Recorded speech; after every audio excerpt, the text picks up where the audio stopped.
Based on I think we have quorum here. I'm ready to start. I believe all of the parties have people ready to go. So with that, I will call the meeting to order. Welcome, everyone, to meeting number 2 of the House of Commons Standing Committee on Natural Resources. Pursuant to Standing Order 108-2, the committee is commencing its study of the Emissions Reduction Fund onshore program. Today's meeting is taking place in a hybrid format pursuant to the House Order of November 25th, 2021. Members are attending in person in the room or remotely using the Zoom application. Please note that the webcast will always show the person speaking rather than the entire committee. I'd like to take this opportunity to remind all participants that screenshots or taking photos of your screen is not permitted. Today's proceedings will be televised and also made available via the House of Commons website. Given the ongoing pandemic situation and in light of the recommendations from public health authorities, as well as the directive of the Board of Internal Economy on October 19th, 2021, to remain healthy and safe, the following is recommended for all of those attending the meeting in person. Anyone with symptoms should participate by Zoom and not attend the meeting in person. Everyone must maintain 2-meter physical distancing, whether seated or standing. Everyone must wear a non-medical mask when circulating in the room. It is recommended in the strongest possible terms that members wear their masks at all times, including when seated. However, as you can see with me, when you have the floor, when I've recognized you, you can take your mask off to speak. And we ask when you're done your intervention to put your mask back on. Non-medical masks, which provide better clarity over cloth masks, are available in the room. Everyone present must maintain proper hand hygiene by using the hand sanitizer at the room entrance. Committee rooms are cleaned before and after each meeting. To maintain this, everyone is encouraged to clean surfaces such as the desk, chair, and microphone with provided disinfectant wipes when vacating or taking a seat. As the chair, I will be enforcing these measures for the duration of the meeting, and I thank the members in advance for their cooperation. To ensure an orderly meeting, I would like to outline a few quick rules to follow. Interpretation services are available for this meeting. You have the choice at the bottom of your screen of either floor, English, or French. Members and witnesses may speak in the official language of their choice. For the members in the room, if you wish to speak, please raise your hand, and the clerk and I will do our best to keep track of the speaking order. For the members on Zoom, please use the raise hand function and you will be placed in order. As I'm sure you can all appreciate, it can sometimes be challenging, as we saw at our first meeting when members raised their hands, both in the room and on Zoom. So the clerk and I will manage the speaking order as best we can, and we appreciate your patience and understanding in this regard. Before speaking, please wait until I recognize you by name. If you're on Zoom, please click on the microphone icon to unmute yourself. For members in the room, your microphone will be controlled as usual by the Proceedings and Verification Officer. When you're not speaking, your mic should be on mute. A reminder that all comments by members and witnesses should be addressed through the chair. And now, for the start of this business, we had agreed to attend to some committee business just before we get into our first witness. So the first item is to adopt the subcommittee report from the subcommittee meeting on January 24th. The report was distributed to all members last week. If the members prefer that I read the report in full, I can do that now, or otherwise, in the interest of time, if all members have already read it, and if everyone is in agreement that they are ready to adopt it without debate, we can proceed that way. What is the wish of the committee? I see Mr. Angus is nodding as in favor of adopting. Any opposition to that? No, we're good to go? Okay. So we're ready to proceed. I'd ask somebody to move a motion to adopt the report. Mr. Maloney adopts. Do we need a seconder? Mr. Angus. Okay, all in favor? Anyone opposed? Looks like we are good to go. Thank you. Now, we also need to adopt the budgets for our first 2 studies. Those were also distributed to the members last week. These budgets essentially cover the costs of phone lines and headsets required for our meetings. The first is for the study of the Emissions Reduction Fund onshore program in the amount of $1,725, and the second is for the study of a greenhouse gas emissions cap for the oil and gas sector in the amount of $7,125. Is it the will of the committee to adopt these 2 study budgets? Getting nods agreement? Okay. Thank you. That concludes our committee business. So now we'll get into our first panel on our study of the Emissions Reduction Fund onshore program. For our first panel, we have the Office of the Auditor General. And joining us remotely, we have Jerry DeMarco, Commissioner of the Environment and Sustainable Development. Welcome, Commissioner. We also have James McKenzie, Principal, and Sylvie Marchand, Director. As we get into the both panels, I'm going to try a timekeeping trick that I have seen on the Hill. And so I have a timer, and when we get to the last 30 seconds, I'll give you the yellow flash. And then when your time is run out, I'll just hold up the red card and wrap up your thoughts. You don't have to cut off mid-sentence, but we'll get into the questions then. And I'll do the same for the presenters. So when our first panel and second panel witnesses will each have 5 minutes for opening statements, I'll give you the 30-second warning and the cutoff time. And then when we get into rounds of questions, do the same. So with that, we will now turn it over to the Commissioner of the Environment and his guests. I'll turn the floor over to you to start with your 5-minute opening statement, and then we'll move into our first round of questions and answers. Thank you. Thank you, Mr. Chair. We're happy to appear before your committee this afternoon to present the results of our report on the Emissions Reduction Fund. I'd like to acknowledge that this hearing is taking place from the traditional unceded territory of the Algonquin and Anishinaabe people. Joining me today are James McKenzie, the principal who was responsible for the audit, and Sylvie Marchand, the director who led the audit and the team. Greenhouse gases emitted by human activities are causing climate change around the world. Under the Paris Agreement, Canada committed to reducing its annual greenhouse gas emissions by 40 to 45% below 2005 levels by 2030. Canada has also committed to reaching net zero greenhouse gas emissions by 2050. Meeting these targets will require deep and real reductions in greenhouse gas emissions below the levels recorded for previous years. In November 2020, the government launched the onshore program of the Emissions Reduction Fund, which was part of Canada's COVID-19 Economic Response Plan. The government saw the $675 million program as a way to help struggling companies in the energy sector deal with lower oil prices during the pandemic.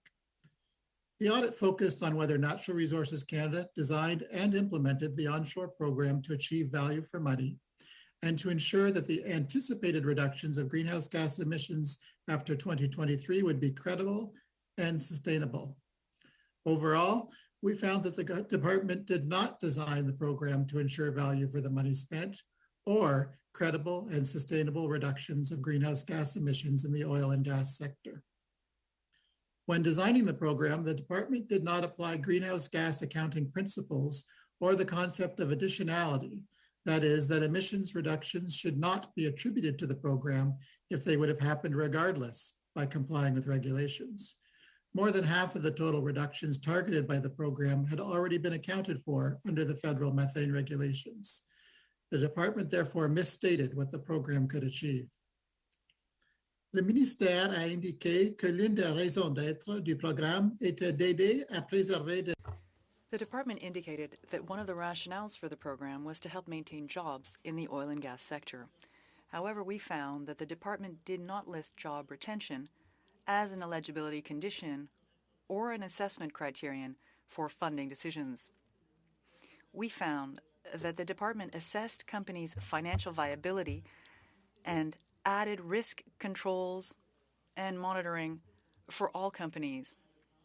For example, the final contribution agreements included procedures to mitigate the risk of default and to help ensure that projects would be completed.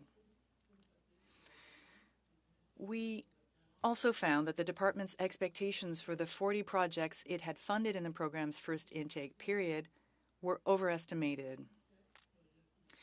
For 27 funded projects, companies had indicated in their submissions that projects would increase oil and gas production. However, the department did not factor in the emissions from increased production into its estimations.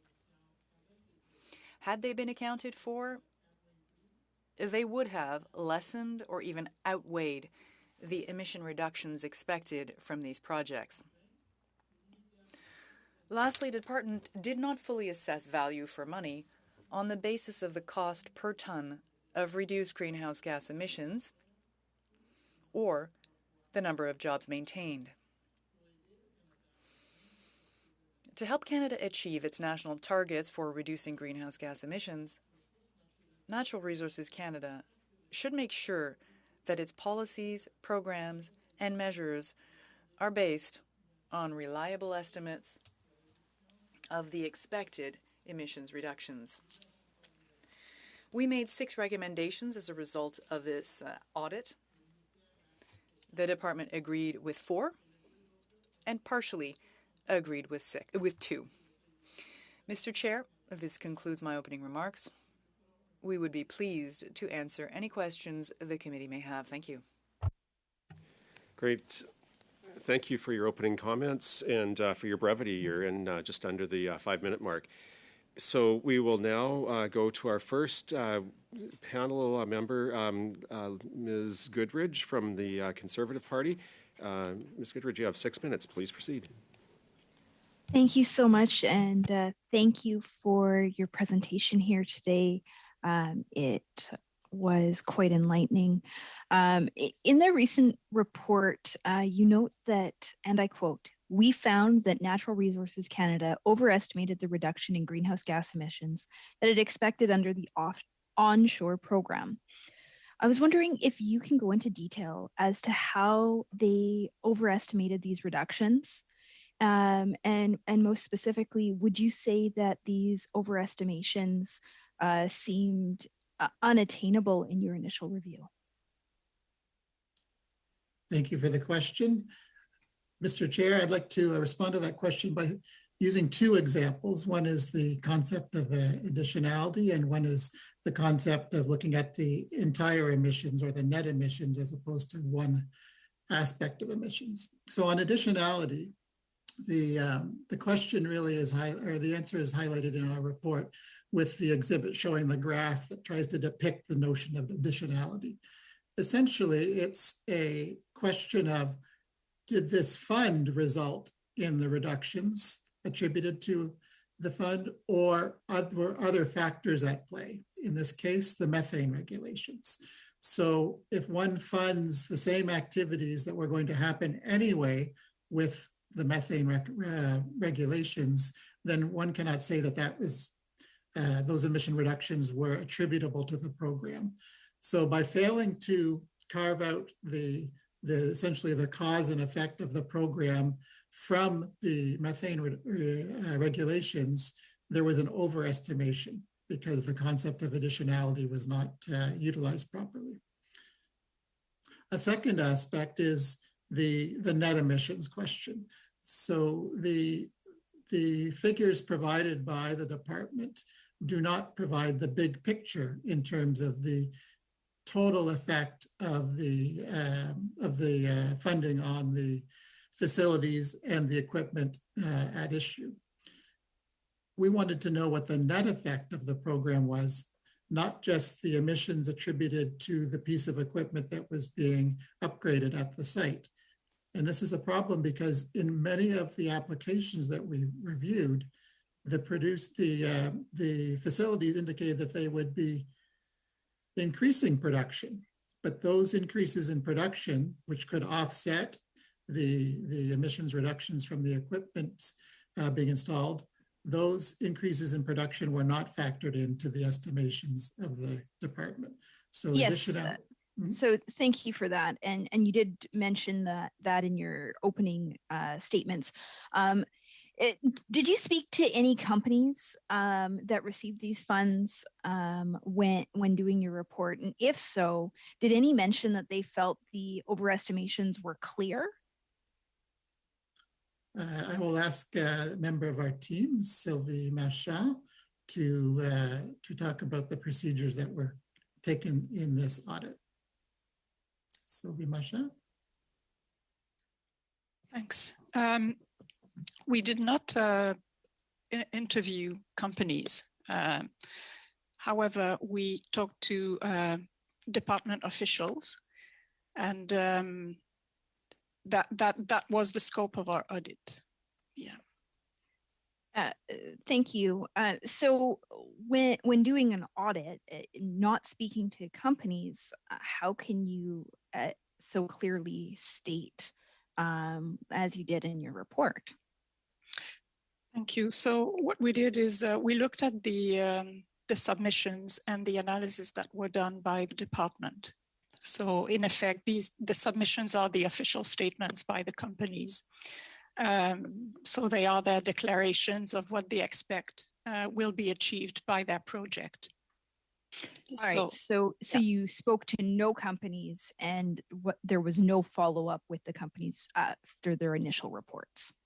So an audit is backward-looking, and so we look at what was already done in the past. And in the past, the only thing that the department has done was to start the implementation of the fund and assessing submissions. So we analyzed the design of the program. We did not assess and monitor the results of the projects once the facilities had implemented the technology that was not in the scope of our audit. Fine. Thank you so much for that. Your report also says that, and I quote, "We found that Natural Resources Canada did not follow key greenhouse gas accounting principles or a standard when preparing its estimates of expected reductions in emission." Did anyone explain to you why they weren't accounting for these principles?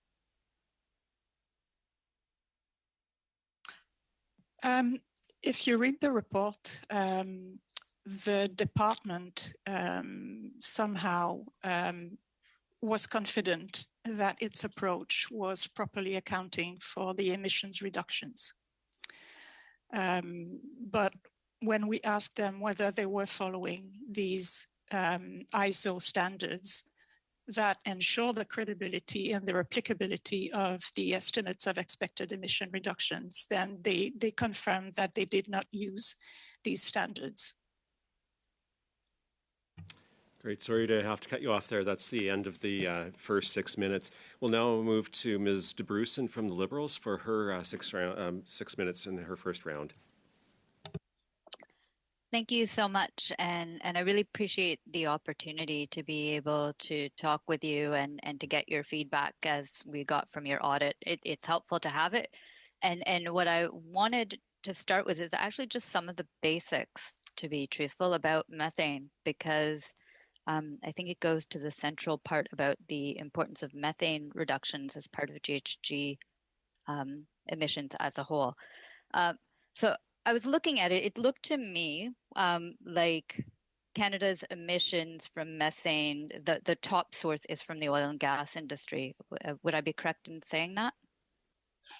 Okay. And that when we look at that, the majority of those come from venting and from leaks. I'll need you to actually answer, not because I'm trying to put you on the spot, but just because then there's an answer. Yes, thank you. Perfect, thank you. And so what I understand is because methane emissions are actually a more, for lack of a better word, you might have a better word, a more toxic source to global warming than CO2s. Is that correct? Yeah, I wouldn't use toxic, but their warming potential is much greater than carbon dioxide. Their residency time in the atmosphere is shorter, but for the time that the methane is in the atmosphere, the warming potential is much greater. It's a more potent greenhouse gas is another way of looking at it rather than more toxic. I apologize. That's why I was looking to you for the word, yes. but that's where I was going. Okay, and my understanding is that we have regulations in place that are addressing methane emissions. Yes. And then I've been calling it EARTH, but I'll call it the Emissions Reduction Fund. That's kind of a complementary piece on top of the regulations. It's an incentive that's built on top of that. If it were carried out in a way that maintained or that was in keeping with the additionality principle, then I would say that it was complementary. But in fact, it was partly complementary and partly duplicative. Okay, no, that's a fair question, or a fair answer to that. But that's what I was seeking, is just it's sort of a different route from the purely regulatory piece. We have the regulatory piece, and then you have this other measure which, if following what your recommendations are, would be that complementary piece. Is that Right. Fair? Yes. And because I was looking at some pieces about that, if all of your recommendations were taken into account as far as going forward, then would you feel that that would be an important piece to have that incentive over and above the regulations that are in place? Well, the choice of measures is up to the government of the day, obviously. If carried out properly, and that's what our 6 recommendations are aimed at, which is this program isn't over. And if there are similar programs in the future, we would like them to be carried out as efficiently and effectively as possible. So if this is the choice of measure, and you'll be hearing from others about more policy level issues perhaps in the next hour, but if this is the choice of the measure, then our recommendations are aimed at improving the performance of this type of measure, yes. Great. And so this audit was of the first intake, and there have been some changes that have made to the third intake. Would you be planning on auditing once again that third intake to see how it measures up? It's certainly a possibility that we'll do a follow-up based on the third intake. We looked at the first intake. The second intake happened after the end of the audit period, but before today. And then the third intake period is the present one. Most of the funds are still available in the original 675 million. So it's possible that we'll do a follow-up. It'll depend in part on a number of factors, including whether we believe that there's a risk of continued problems with the third intake, and in that vein, we will look at the changes that have been recently announced by Natural Resources Canada to see whether they meaningfully address the recommendations in our report. Okay, no, thank you for that. In some commentaries about the program, I don't have very much time, but I saw that some stated that 97% of the emissions reductions from the Emissions Reduction Fund came from projects that eliminated intentional routine venting and flaring as opposed to reducing. Does that line up with your audit? I believe the reference is 97% of the projects included going beyond the methane regulations. I don't believe it was 90% of the emissions, though. So a project could be meeting and then exceeding. And if a project did both, then it fell within that number that you're speaking of. But I don't believe the 97% refers to the emissions amount. Okay, I'll double check that, but I appreciate that. I see that I literally have about 10 seconds left, so I'm just going to give those back to the floor. Thank you. Okay, thank you, Mr. Bruce. And I just wanted to acknowledge that Mr. Morris from Waterloo area, Kitchener-Waterloo, has joined us, and so welcome to our committee today. Next up, we have Monsieur Simard from the block for his 6 minutes of questioning. So, Monsieur Simard, you can begin. Merci. Thank you very much, Mr. Chairman. Good day, Mr. DiMarco. I appreciated your report.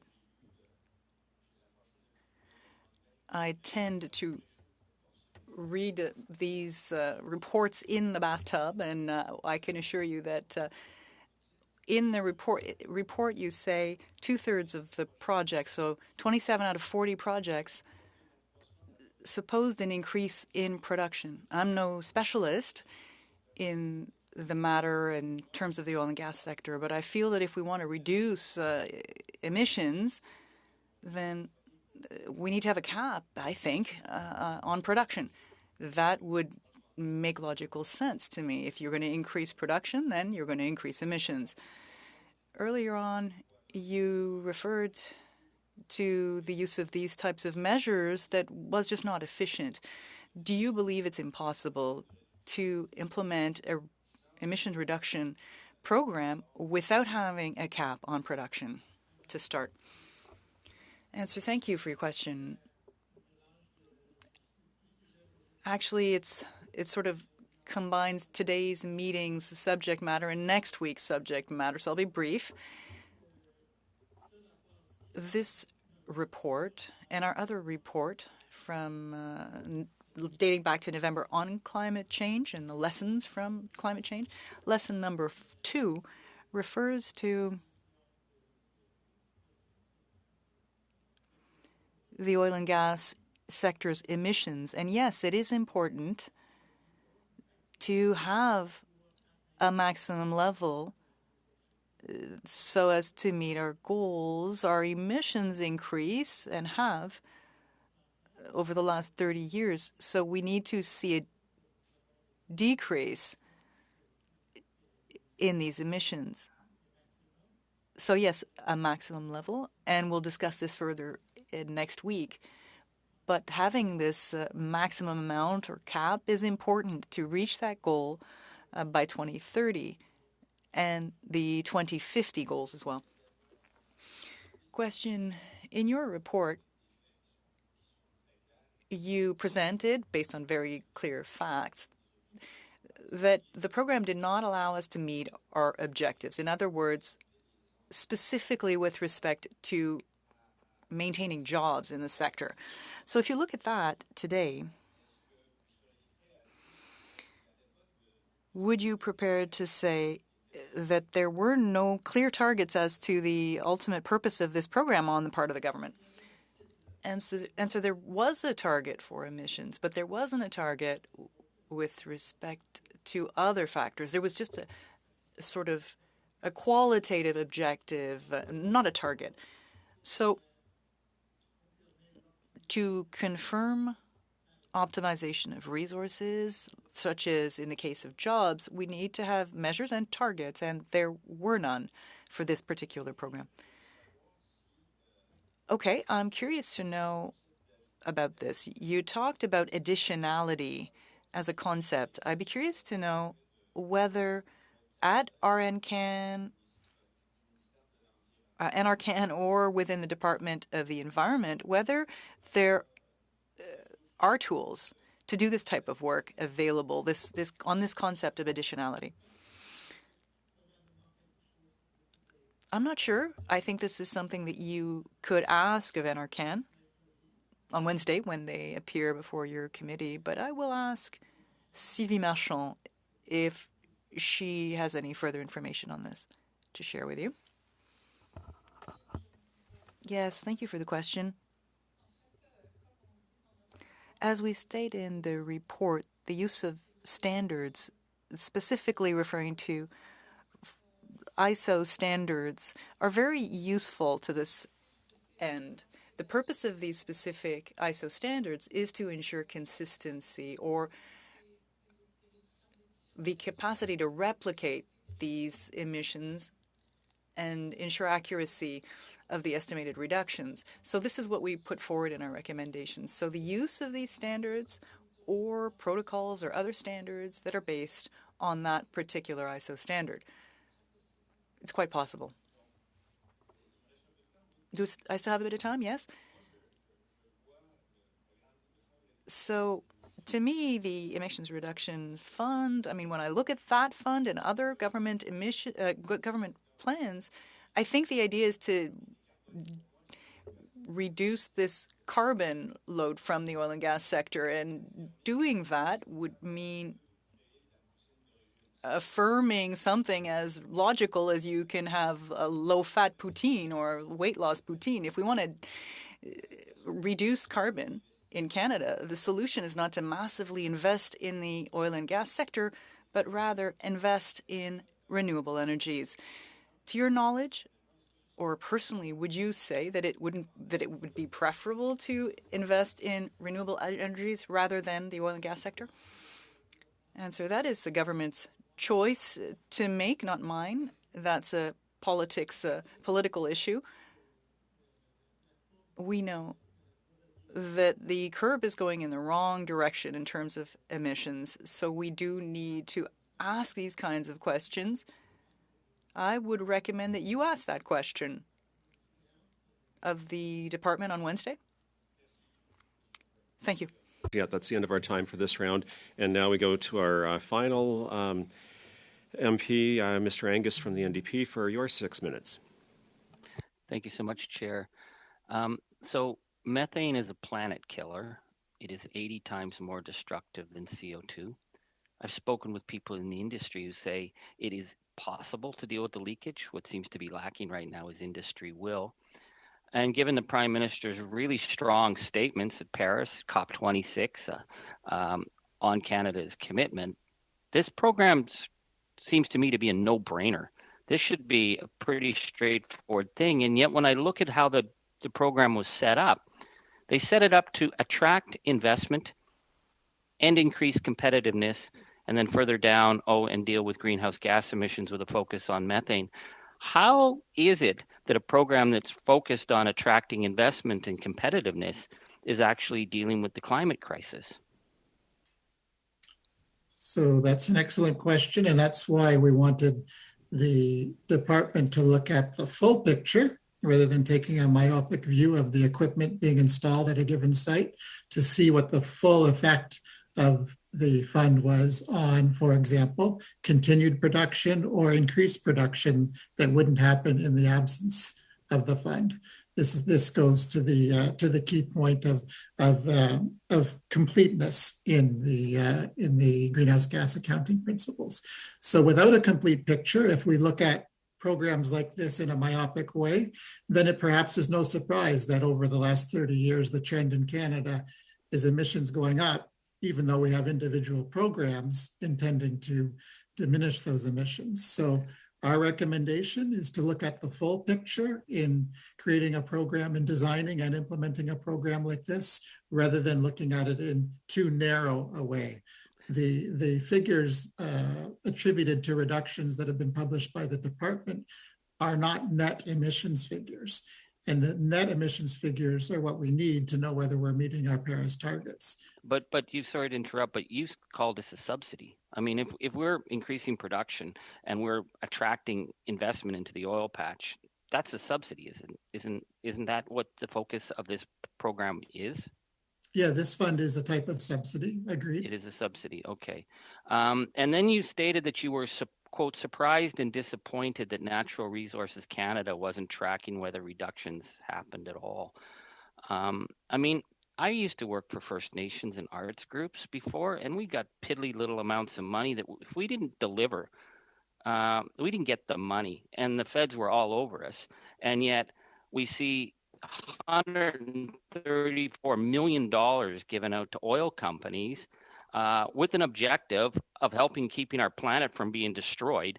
And Natural Resources Canada doesn't track if the job was done. How is that possible? Well, it's something that we hoped to see when we carried out the audit were measures and targets related to what's called value for money, or the optimization of resources. And value for money under Treasury Board guidance looks at relevance and performance. There's questions about relevance now because the raison d'etre for the program in terms of depressed commodity prices, that's changed quite considerably since when in the infancy of the program. And then performance in terms of measuring cost per ton, cost per job saved, and so on, that was missing as well. So it was a poorly designed program, there's no doubt.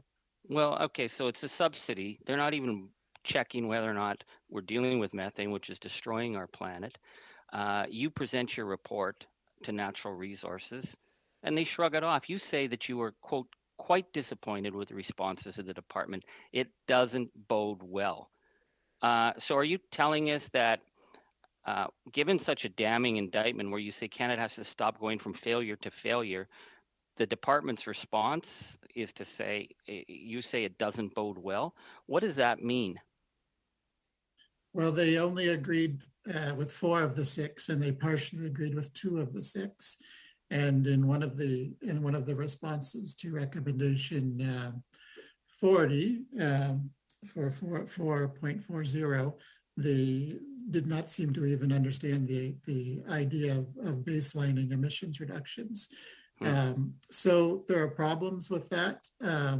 It's also interesting that in recommendation 4.93, they do talk about the the need for the program to be based on financial need. And this is a question that you can propose to the department. Sorry, can I get that clarification? Financial need to who? The oil companies of Canada, that this program is worried about their financial needs when we're talking about methane? Is that what the department's focus was? Well, it's their response that I'm referring to. Wow, So I can't speak for them, but no, I know you can't. But the government that has made commitments internationally to reduce greenhouse gas emissions, that the minister's staff and department are saying that their focus was on the financial needs of big oil and not on actually reducing methane. That was their response. I just find that shocking. Well, the point I was trying to make was that they agree with us that you should be basing decisions on financial need, and that goes to the relevance point and value for money. The question that you may want to pose the department is whether that financial need, and I know you disagree with the premise for it overall, but whether the financial need is still present in round 3 now that the commodity prices rebounded sharply from the onset of this program. $18 billion in subsidies last year to them, and this government is focused on the financial need of big oil. I'm just shocked by that. Thank you very much. Okay, we're out of time on this one. Now we have, we'll move to our round 2, which has 15 minutes with this in the round. So that'll take us pretty much to the end of this first panel. I think that our next panel is pretty much set up. So once we go through 4 rounds of questions, we'll wind up this one. And for the second panelists who are waiting, you're up in 15 minutes, so get ready. First up in our second round for 5 minutes, we have Mr. McGuire. Yeah, thanks, Mr. Chair. I appreciate that. Thank you, Commissioner, for your presentation and the staff with you as well today and the work that you did on this report. I find it a bit in response to what Mr. Angus just asked, for the department to come up with no understanding of baseline reductions or baselines in this program. Can you just explain that a little bit, Mr. Commissioner, as to why there was seemingly a lack of baselines? Because, of course, you know, this was to support industries as well as create jobs. And so, you know, with the overall idea that we're reducing methane. So can you just explain how we even measured it if we didn't know what the baselines were? So that's an excellent question, and I will summarize what's at page 15 and onwards in the report, and I would commend you to look at that after the hearing. So baselining is really important, and we have an exhibit that explains that, because from the baseline you can then determine what the effect, what the causation is with respect to the fund, or in this case the fund and the methane regulations. Without a proper baseline, you can't, essentially your equation for determining net emissions is off on the wrong foot right from the bat. So you need a baseline to project out what the emissions will be, not just this year, but in future years as the methane regulations come into force. And then, only then, can you then determine what effect the fund is having in addition to the methane regulations, for example. Yeah, so if you don't have a proper baseline, then you're going to have a faulty result from your calculations. Yeah, I know the plan was even planned for a 25% default rate in the companies that applied for the fund, and so, you know, we knew that how many companies and jobs in the sector were at risk of disappearing right from the start, apparently, when they put it in place. And so my point in asking, I know what baselines are, obviously, but if we didn't have one in this particular instance, I don't know how you measure I thank you for the report, but don't know how you solve that issue. So I guess my question would be then, did you find any evidence at all that the government asked, I guess that would be a repeat of a question that my colleague had asked, because you've already answered that there was no consultation with the companies. So if that's the case, what recommendations would you make now to the department on how to determine if the funding is retaining jobs? So the question of value for money and retaining jobs is there's essentially no criterion for approving a project that's based on that objective. So you have an objective of retaining jobs, but you don't have an eligibility criterion from the applicants saying we will retain this number of jobs or this number of jobs per dollar spent and so on. So it goes back to basic performance management. If you have an objective of retaining jobs, you need to establish a target and a way of measuring that and measuring the efficiency with which the target is being met. Those are all absent. So they'd have to start from scratch on that. But how do you work with a plan that planned for 25% loss of companies in this whole area as well? If you could expand on that. But I'm going to ask this question as well. This was a 7-year program to be paid back before the end of that 7 years. All the money was to go out in 2021, 21, 22, these 2 years to reduce methane and then be paid back. What criteria has the government used, and how do they measure whether we're on track or not? So you're right that. So they did do some tests looking at financial viability, and that's where they came up with the 25% default assumption that you mentioned a few minutes ago. It should be pointed out too that not all of the loans. So there's the default question. So they're prepared to potentially write off up to 25%, and that's the assumption that they made. But there's also the non-repayable portion, which is a straight subsidy. So there's loans, and then there's what they call non-repayable portions of the loans, which to the average person would be considered a grant, and that's not coming back to the taxpayers of Canada.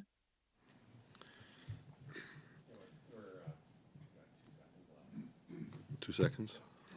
Okay. Yeah, we're out of time now on that one, so now move over to Mr. Maloney for his 5 minutes of questions. Thank you, Chair, and thank you, Mr. DeMarco and your colleagues for being here today and giving us a rundown of your report and the recommendations therein. I just want to say this, I'm glad to be here. This is my first time being at a committee meeting in person in almost 2 years. You'll forgive me if I'm looking for my mouth boom throughout this. My questions are going to focus on process, Mr. DeMarco.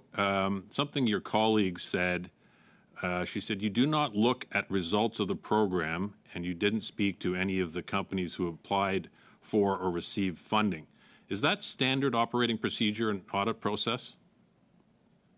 So recall, thank you for the question. Recall that we're auditing the government's program, not auditing the private sector's the private sector directly. So we audited the application process and the disbursement of funds, and we looked at whether they were measuring results because we're auditing Natural Resources Canada. We were not auditing, and we don't have access to each individual company's books as their own private auditors would be for each of the companies. So we audited Natural Resources Canada and their documentation and their measures for determining value for money and sustainable and reliable reductions. The focus was on Natural Resources Canada's work. Okay, fair enough. But how do you measure the appropriateness of criteria for a program like this without looking at the results? Because you've made some statements today that are pretty definitive in terms of the outcomes and that they were measurable or not measurable or successful or not successful. So I'm puzzled at how you make those statements without actually looking into the results yourself. We make those statements based on good principles of design for a program such as this. Recall that we've got into this right after the first intake period. So the funds had just gone out and the equipment, for the most part, still being installed or was about to be installed. So we weren't waiting for the whole $675 million to be dispersed, all of the equipment to be installed, and then look back at the mistakes years later. We were looking at this after the first intake period because we wanted to look at whether there were flaws in the design of the program, not just the results that we'll be able to measure in a follow-up. With all due respect, sir, I would question the ability to suggest that there are flaws with the program unless you look at all of the facts. Because in my experience, drawing conclusions that are definitive without having all the facts is a risky proposition. Now, I would suggest, and I want to thank you for doing the audit, because that's your role, is to try to help the government improve programs like this and many others. And it would seem to me that your audit has been successful from that standpoint, because the government has adopted 4 out of the 6 recommendations and partially 2 of the others. So I would think that that would draw you to conclude that they are on the right track. Is that a fair comment? We haven't audited the changes to the program that will be happening in intake number 3. And that, sorry to interrupt you, but I'm limited in time. And that leads me to my next question. So you said to my colleague, Ms. DeBrusen, that you're not sure whether you're going to do an audit of the 3rd intake. You said it's possible to be a 3rd audit, but you will do it if there's a risk of problems with the 3rd intake. How do you know if there's a problem unless you do an audit? Well, in terms of selecting any audits, we carry out what we call strategic audit planning and knowledge of business accumulation. So we look into matters and then select them. We have to look at them in a prima facie way to see whether it looks like there's something there worth auditing. And then if there is, then we'll audit it. If we look into it and it looks like things have been corrected and there's no issues, then there's less of a reason to audit. So you'll do it on a without a deep dive. Is that a fair characterization? You have to make a choice of whether to audit based on some information. We certainly don't make that decision. You answered a question to Mr. Angus earlier by saying that that's a myopic way of looking at things. I'll leave that there, because you've made conclusions, sir, on, for example, that reductions may have happened in any event, but you don't know that because you haven't looked into the outcomes, have you?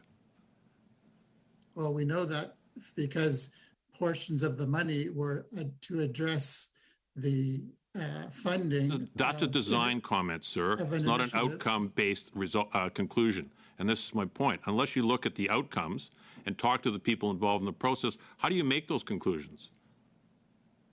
Well, I've already covered that issue, which is if we go in at this time, we're going to be focusing more on design. If we wait and do a forensic audit 6 years from now and tell you what went wrong, probably what the criticism would be, well, why didn't you tell us that earlier so that we could have improved the program?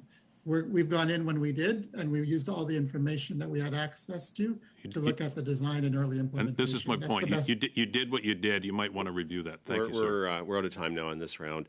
So the next one we go to Monsieur Simard for 2 minutes, 30 seconds. Over to you, Monsieur Simard. Oui, merci. Yes, thank you, Mr. Chairman. Your conclusion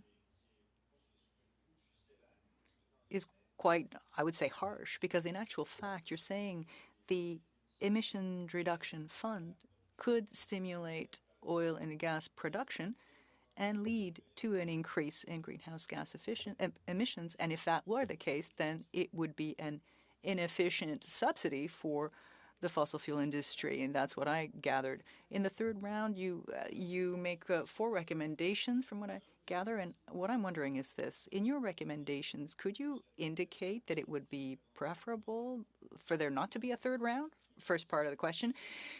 And second, do you truly believe that by applying the 4 criteria that you set out as changes to bring about, that could actually lead to a drop in greenhouse gas emissions? So we have 6 recommendations, not just 4, to improve the program. The question as to whether it's reasonable to have a 3rd round, well, I think that's up to you as a committee to ask this question of the department on Wednesday. I referred to the relevance when it comes to optimizing resources. Given the change in the gas prices since the beginning of COVID, to now, I mean, perhaps that's a question you can ask of the department on Wednesday. Okay, so I gather that's not your role, and I don't want to assume anything from you, but I was wondering if it would be possible for you to do something other than bring about some changes and to basically say that the program should be put on pause, that in other words, the third wave shouldn't happen. I don't think that was an option to you, but that's really what I'd like to know. An option for you. There are a number of options. We could use the polluter payer principle where there wouldn't be a subsidy. You could use the regulations as a whole rather than a subsidy. There are many, many options, and that is something that you can ask of the other witnesses as to what their preferences would be among those options, not only for this program, with the third round of this program, but for other programs as well in the future.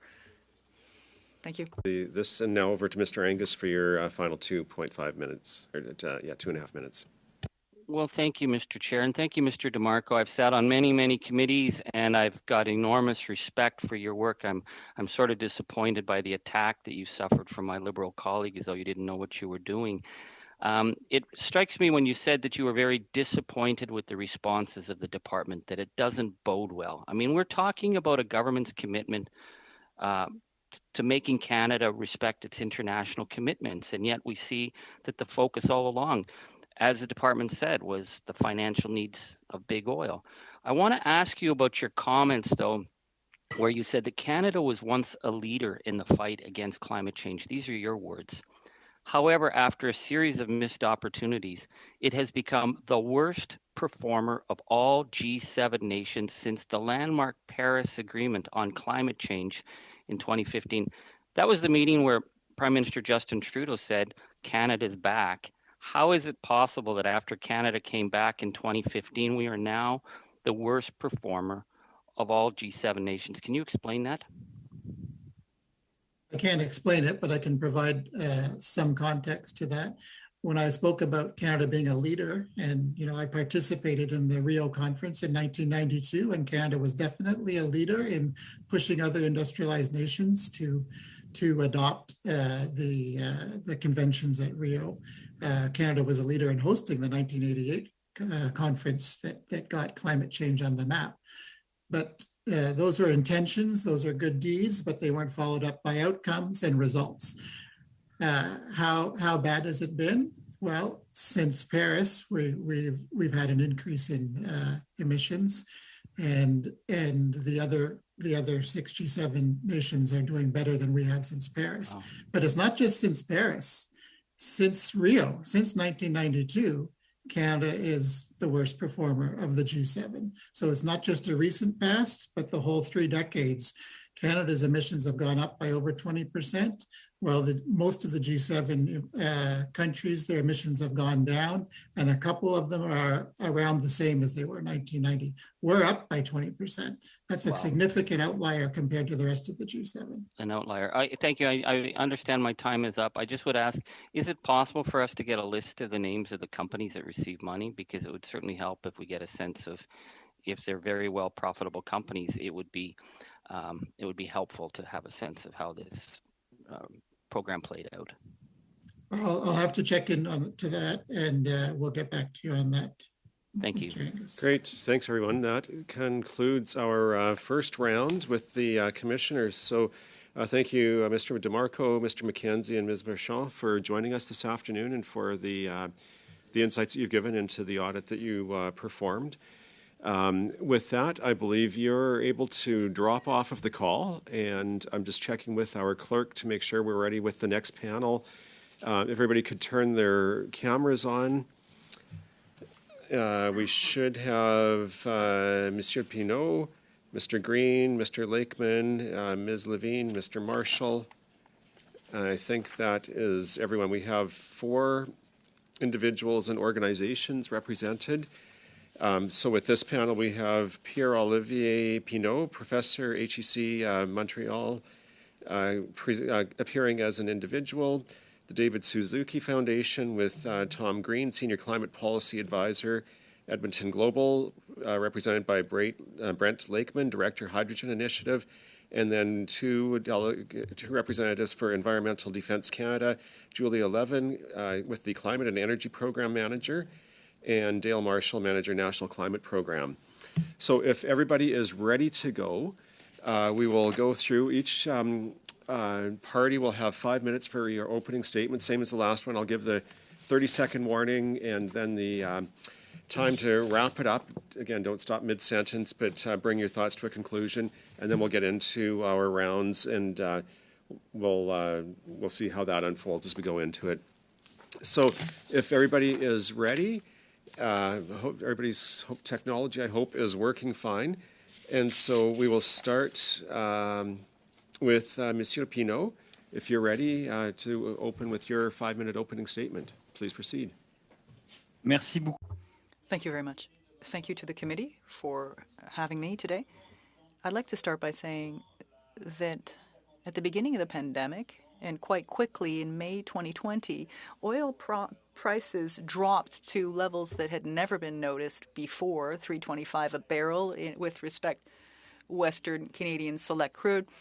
And that really hurt companies in Alberta. And in the context of a pandemic, the government wanted to support all Canadians and Canadian companies that were feeling the aftershocks of the pandemic. So today, not only have oil prices rebounded to levels never seen since 2015, but the Alberta oil production has never been as high as it is today. Now we're at record levels in October 2021, a production record with prices that date back to before 2015. So today, the oil sector in Alberta is extremely profitable. When one devises support programs, it's to support programs or individuals that are facing difficulties. Clearly, today, the oil industry is not facing difficulties. Logically, to my mind, this program, very basis is moot because this program was supposed to be a support program, assistance for these companies, which at this point no longer need help.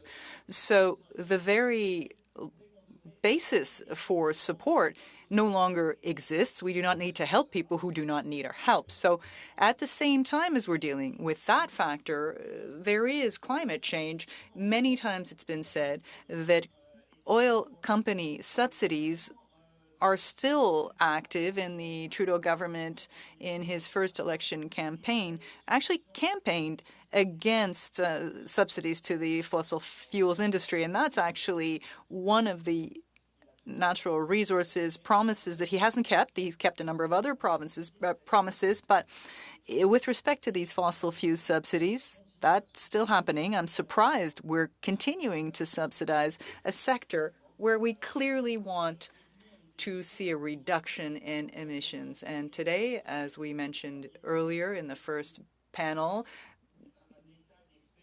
we heard about the status of greenhouse gas emissions in Canada. We know we're heading in the wrong direction. We know that Canadian consumers are those that pay the least amount for oil products on the planet because we have a very low level of taxation compared to other OECD countries. So we are already not paying much for our oil products. Then the government subsidizes these oil and gas companies for those companies to do the things that they should be doing because really it's set out in the regulations, as Mr. DeMarco expressed. It is a regulation-based reduction that is required. And yet here, we're looking at a program that is supporting companies that don't need any support. It goes against environmental logic, it goes against a business logic, and it goes against the very well-being of Canadians who are seeing public funds being misused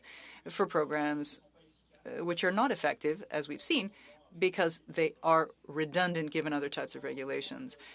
So faced with this level of aberration, I am saddened, and I hope that the government will quite simply abolish this support program, assistance program, which is essentially a subsidy and should no longer be in existence, something that should be eliminated quickly.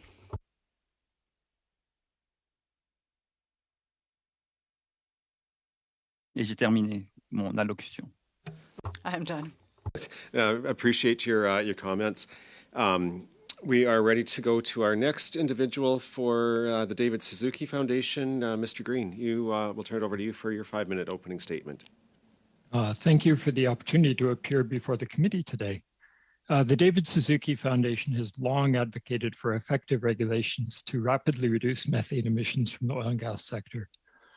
Because it is a short-acting greenhouse gas with a 20-year climate forcing effect 86 times that of CO2, less methane in the atmosphere leads to immediate climate benefits.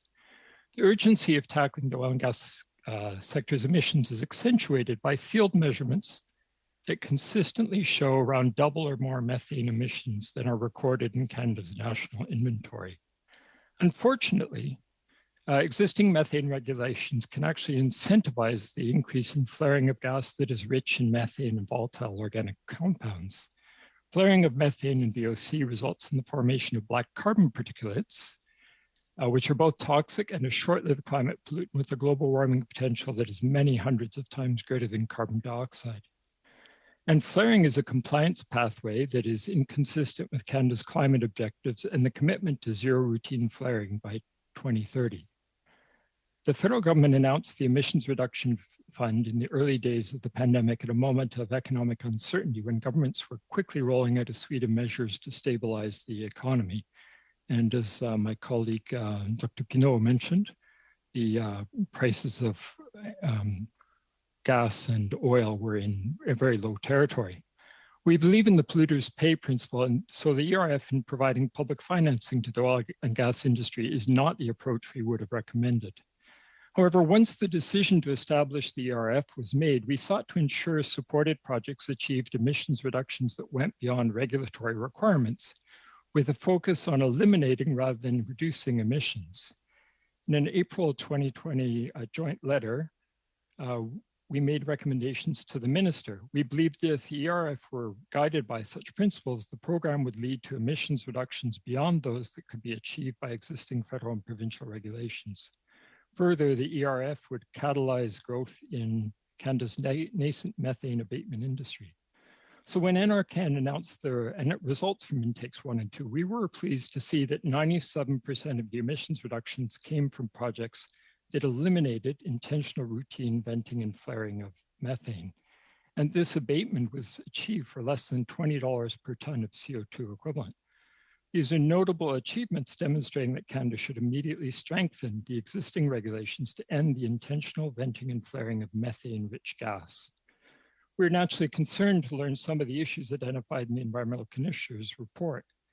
Expecting that NRCan would take corrective action, we therefore wrote to Minister Wilkinson in December of last year to urge him to ensure that whatever course of action taken, be it revising or cancelling the ERF in favor of other measures, the department should aim to meet or exceed the proportionate outcomes of the first 2 intakes of the program over an equivalent period. Last week, we were briefed by departmental officials on changes to the program for intake 3. We are pleased that projects are required to surpass regulatory requirements, to be verifiably incrementable, and that only capital infrastructure projects that eliminate sources of intentional routine venting will qualify under the program.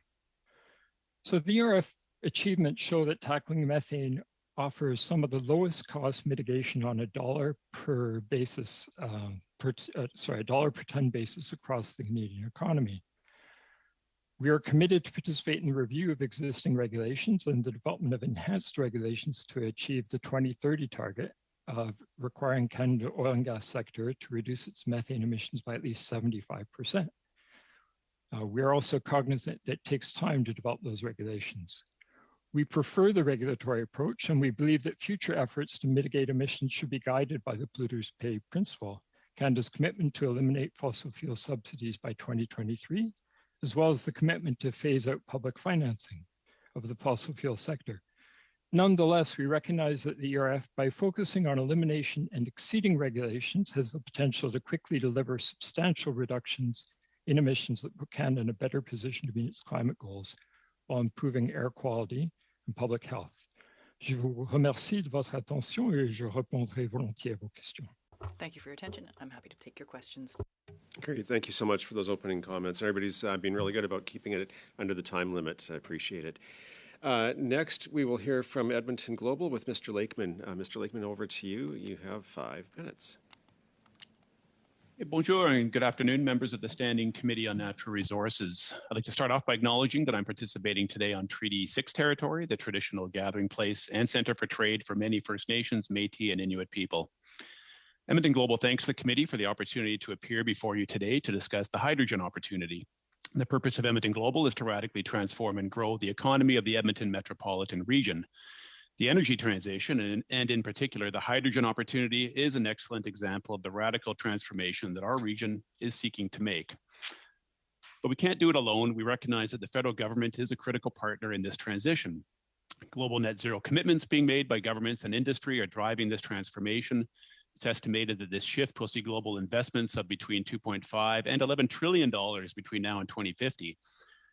Hydrogen will play a key role in the energy transition across the world and could represent 20% of the future energy mix. In Canada, that number is even higher at approximately 30%.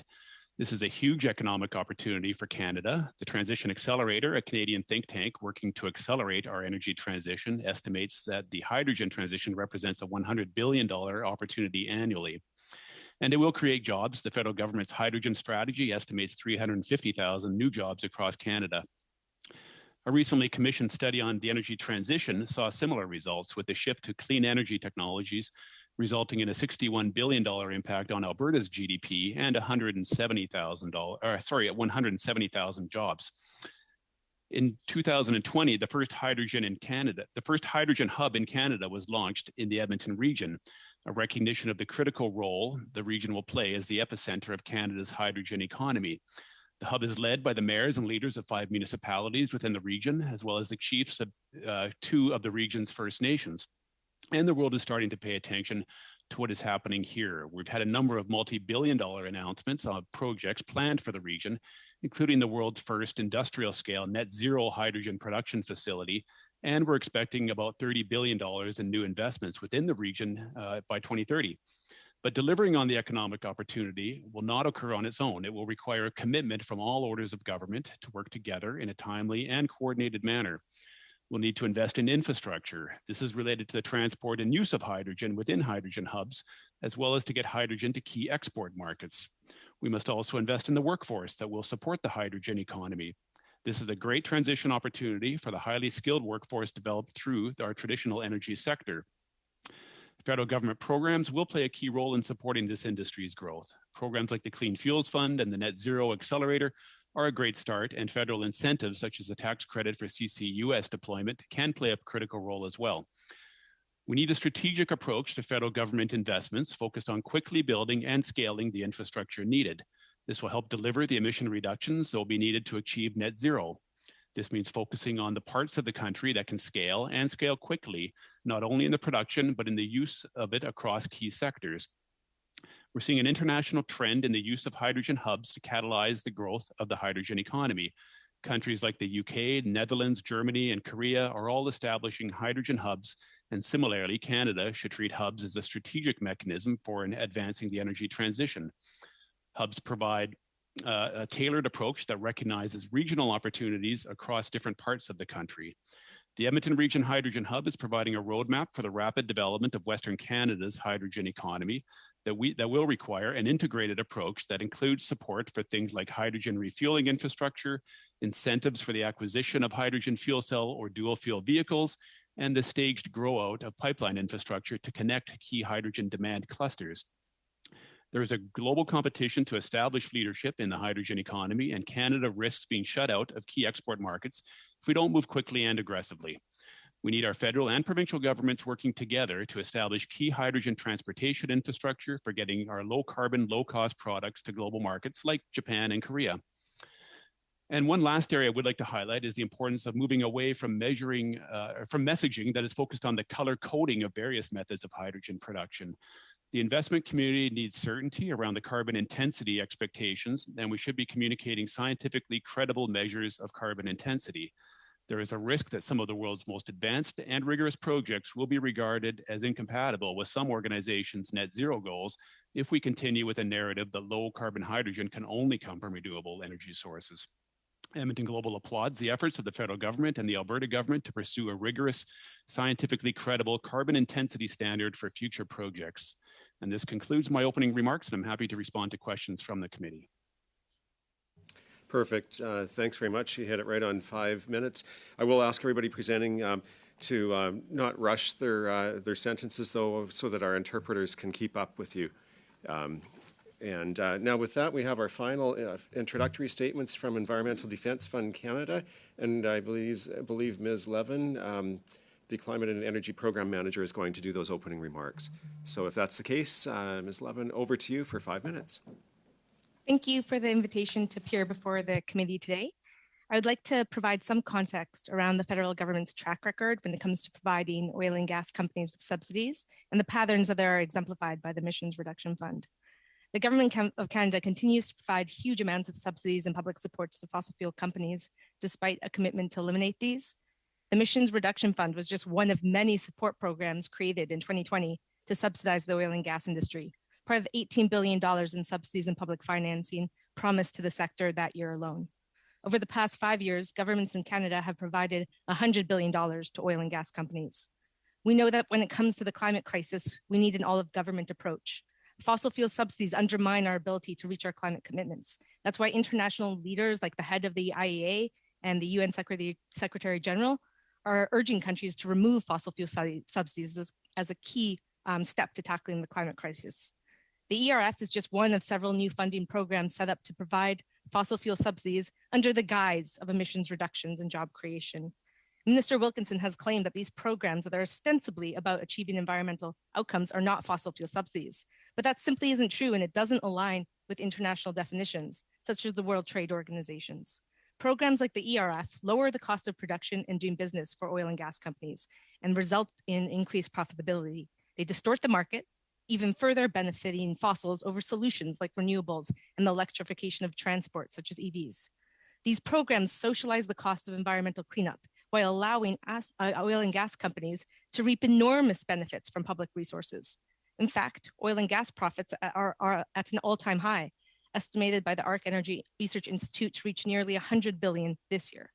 Not only do these programs pass environmental costs on to taxpayers, therefore violating the polluter pays principles which are enshrined in Canadian laws, none of these programs did what policymakers claimed they wanted to achieve in terms of emissions reductions, environmental cleanup, or job creation or retention.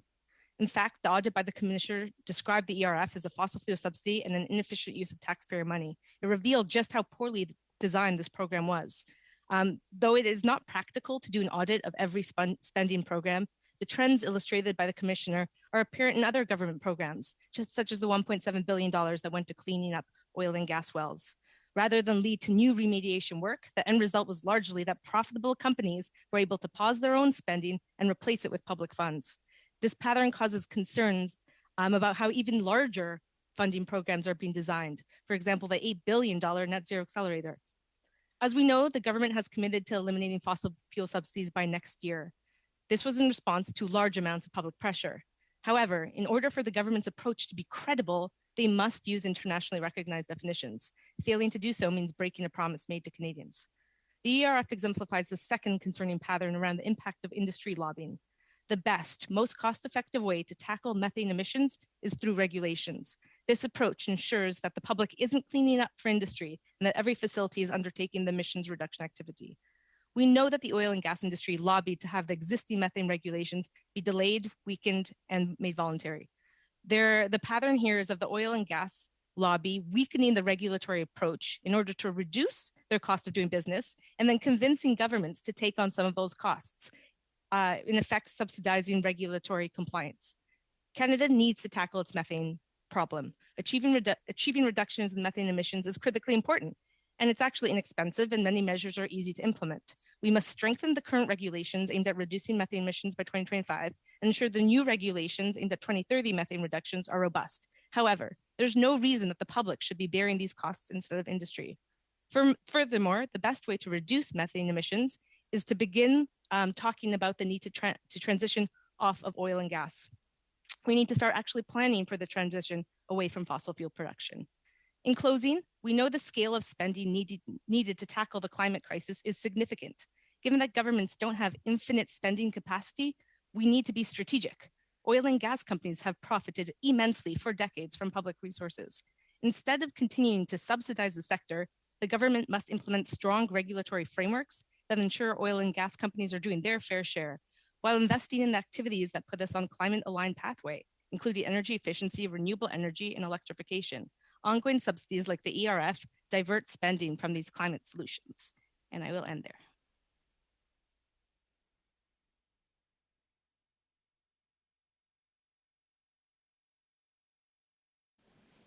Great, thank you.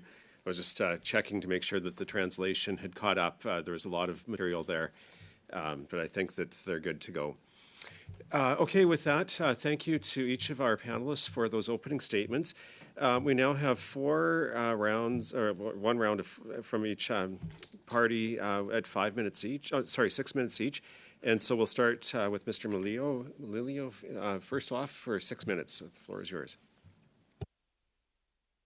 Thank you very much, Mr. Chair, and I'd like to thank all of our witnesses for joining us today and providing your comments so far. And I'm looking forward to hearing more about what you have to say when we get to questions. Now, one of the concerns that I've heard, or that we've heard about the offshore fund, is that in certain areas, emissions actually increased when companies received the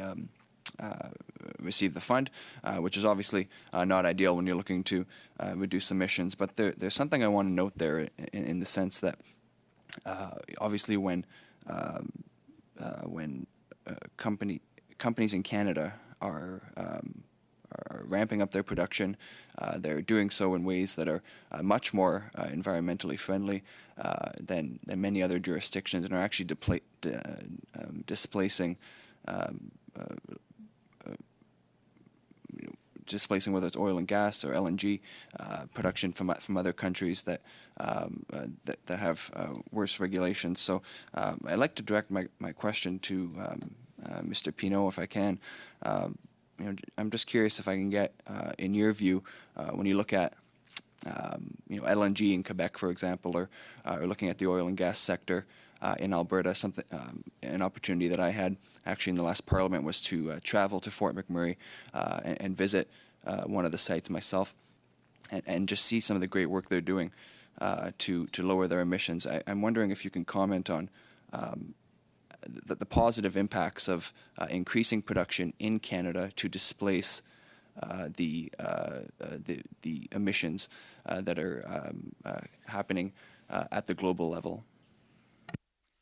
Well, thank you for the question. I think it's interesting to look at the question from that angle. I've been to Fort McMurray. I've looked at many oil sands facilities and their emissions, and the intensity of emissions is declining, and I think that's good. And I think you're also right in saying that oil and gas production in Canada is actually better than in most places in the world. And you referred to the LNG project in Quebec. I personally, from an energy perspective, I was in favor of this project, and we see the kind of geopolitical issues in Europe and Ukraine and Russia. And if Canada could be a supplier of natural gas for Germany, for example, that would definitely be overall very helpful for the world. Having said that, the fight against climate change should not focus on production, but on consumption. We tend to forget that Canadians are among the world leaders in terms of energy consumption per capita. And the focus we have on the industry, I think, is misplaced. Well, today we're here to discuss about one program that subsidizes production in Canada, and then clearly this program is wrong and should be canceled as soon as possible.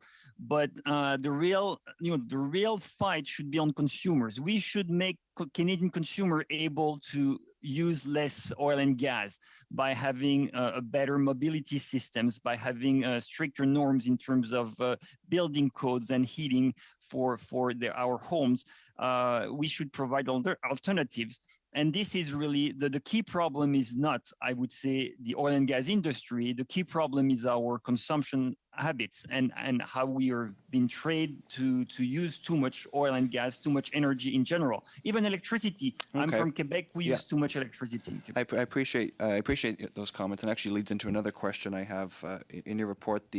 The State of Energy in Quebec 2020, you note that the number of vehicles per 1,000 persons in Quebec has continued to increase, while electric and plug-in hybrid vehicles, I believe, represented about 3% of new automobile sales in Quebec. Now, I come from Northern Ontario in Kenora, a region where there's very limited options in terms of electric vehicles, very few charging stations along the highways, and of course, frigid temperatures that make some of these changes of consumption, some of these changes of habits quite difficult for people in my region. So I'm wondering, in your opinion, if Canada at this time does have the infrastructure necessary to facilitate a greater growth of electric and plug-in vehicles. So the quick answer is no, we don't have the infrastructure, but the problem is not EVs. The problem is not the lack of EVs. The problem is that we have too many cars and too many big cars in Canada.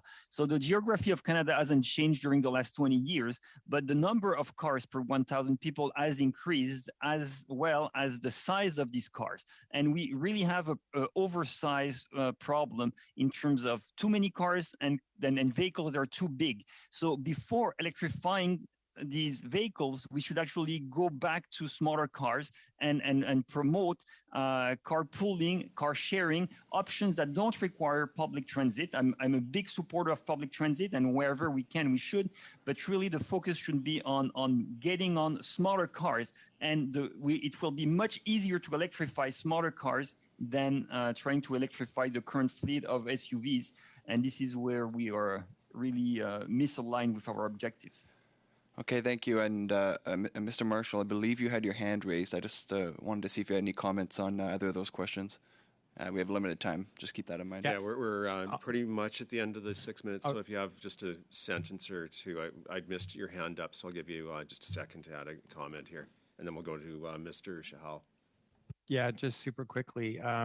Wanted to correct the record. I mean, there is some peer-reviewed research on the GHG intensity, so the carbon content of different forms of oil from around the world, and Canada's is one of the worst. Mossadegh et al. Found it was fourth dirtiest in terms of carbon content compared to 50 other regions in the world. So to say that Canada's oil is somehow clean and will displace others in a way that's beneficial to the climate is nonsense. Any additional oil from Canada means more climate change. Thanks. Okay, we're going to have to move over to Mr. Shahal. So, Mr. Shahal, you have 6 minutes. Thank you so much for presenting today. It's great to have you on the panel. And I'm glad Dr. Pinault mentioned the $3 per barrel oil prices. Actually, Western Canadian Select, I believe, was actually negative. And I think that's important to know. That we had a significant energy crisis that impacted our Western Canada. Me being from Calgary, just to give you some numbers, 30% vacancy in our downtown core, with significant challenges to provincial and municipal budgets. Most importantly, the loss of thousands of jobs and a drastic impact on working Albertans and Calgarians. So I see this program, and I think the purpose of the program is quite clearly outlined. The $750 million brought forward was to part of Canada's COVID-19 economic response plan to help oil and gas companies to maintain jobs, because we were in crisis, critical to maintain jobs while reducing methane emissions. And so I think that's the critical thing when we look at the first part of the intake program. Did we meet those objectives? And I think that's critical to look at. So my first question is to Mr. Lakeman. You talked about hydrogen and Edmonton Global and all the great initiatives you're working on. Are there other ways that the government of Canada that could be supporting oil and gas companies to reduce their emissions while retaining jobs? And I think the second part of that question to you is, Do you believe this program has shown new promising research and development opportunities that's come out of the first intake part of the program that will help spur further reductions in methane gases? Sure, thank you. I'm not sure I can go into a whole lot of detail on the program. Our focus on hydrogen has been probably this program specifically less focused, although I should say when we talk about the hydrogen opportunity, it is part of that is managing the methane emissions associated with upstream oil and gas production or natural gas production in particular. So I think any programming that does, continue to search for efficiencies or the elimination of fugitive and vented methane emissions certainly helps back again to that carbon intensity of hydrogen production. So I think it does require, a multifaceted approach to look at the oil and gas sector and how it can contribute to continued emission reductions that will come back to the hydrogen benefits that we're talking about. So I think that would be my main comment there is a focus on continued reductions, combined with some of the provincial initiatives as well, are certainly positioning our sector, our natural gas production sector, favorably compared to others. So one example I'll use is a recent report was comparing, with the colors of hydrogen, blue hydrogen and green hydrogen. And it was using, methane emission factors that were not really representative of what's going on in Canada, in Alberta. So my understanding, again, from some of the commentaries back was we were probably 25% of that total. So, or let's say a 75% improvement from what was being used international benchmarking. So I think we're continuing to see improvements, and that continues to position our hydrogen production sector favorably as well. Do you believe that we've seen value for money and optimization of resources with our first intakes of this program? Yeah, I mean, I'm not in a position to comment on the intake of the program. I haven't done that detailed review, so I'm not an expert in that area. Thank you. My next question is for Mr. Green. Thank you for being here. NRCan has made various changes to the program for the third intake period. In your opinion, have these changes improved the program, and do you think the newly established cost per ton threshold is likely to provide value for money? Yes, thank you for the question. I think the department has worked to improve the program in response to the commissioner's result analysis. I think one of the key things to recognize here is that the regulations do not require the elimination of all continuous sources of intentional and routine venting. I wish they did, but they don't. And we have a lot of oil wells that produce associated gas, and that gas right now is perhaps not near a gas collection network. And so these projects have allowed tying into those that infrastructure, which allows that gas, instead of being vented or flared, to go and supply energy needs or to be used for on-site fuel. And I think that's an improvement over the regulations. To change the regulations, which we would really like to see, we want to see them ramped up, does take time. So this fund helps. Intake 3, I think, will help reduce emissions in the interim period. Thank you. Do you have any other suggestions that would help improve the program moving forward? I mean, I think the changes that have been made are very constructive, and I wouldn't be able to get into that level of detail. Thank you. Yeah, the clock's run out there, so thank you. Moving on to Monsieur Samar, do you have 6 minutes now? Let me reset the clock and you're good to go. Merci beaucoup. Thank you very much, Mr. Chairman. Mr. Pinault, I found your comments quite enlightening, especially in light of what I've just heard from Mr. Shahal, who is saying that the program's objectives was to help oil companies. I find that that's progress. Or in the beginning, Mr. Pinault, at the beginning of your presentation, you said that the program was perhaps based on the fact that oil prices had dropped so low during the pandemic. But now, given the sharp rise in the oil prices and the fact that these companies are now profitable, perhaps this program should not exist. My question is, what motivated the government to create this emissions reduction fund? I don't think it is to reduce the emissions in the oil and gas sector, but rather to provide financial support in light of your explanation, in light of the explanation from my colleague, Mr. Shahal. The point was to provide financial support to the oil and gas sector during the crisis, not to reduce emissions. And here I'd like to lead you to something that I'm very concerned about at this point. Is there not a new way to do things where you use emissions reductions, which is being done with hydrogen, I think? We use emissions reduction as a pretext to financially support the oil industry. I'd like to hear what you have to say about this, Mr. Pinault and Madame Levin. Thank you for your question, Mr. Sima. In a general sense, I fully agree with your analysis. The government, actually federally and a number of provincial governments, are quite prompt in providing subsidies for these industries, but what you're saying about the oil industry is actually quite accurate about in the case of electric vehicle industries also. The government likes to provide money for consumers to continue buying things. But really, the fight against climate change requires fewer vehicles on the roads, not to buy more material goods, to consume fewer consumer goods in order to reduce our footprint environmentally. So I fully agree. The governments are not taking the right measures to arrive at the goal. Why? Or why not?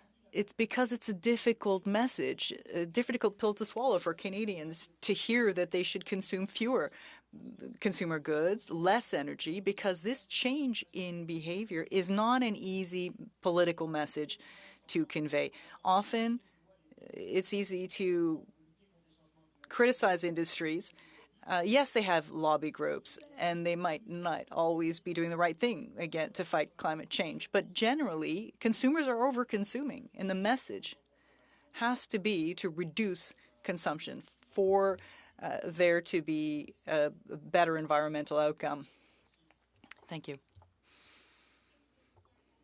Question.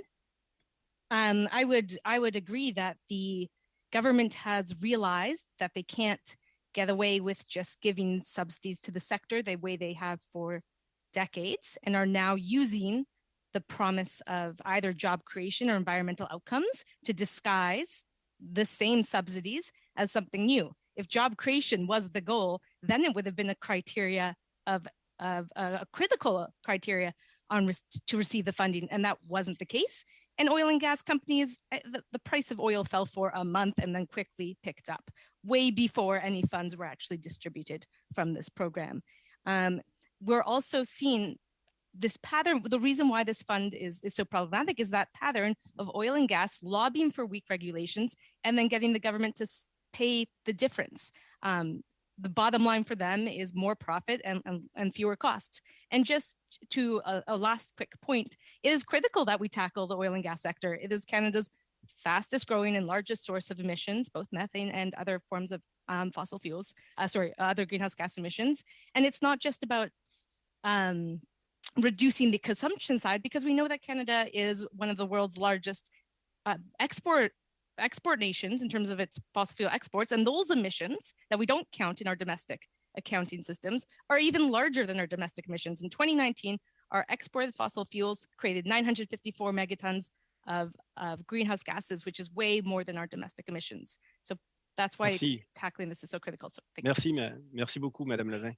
Thank you very much, Ms. Levin.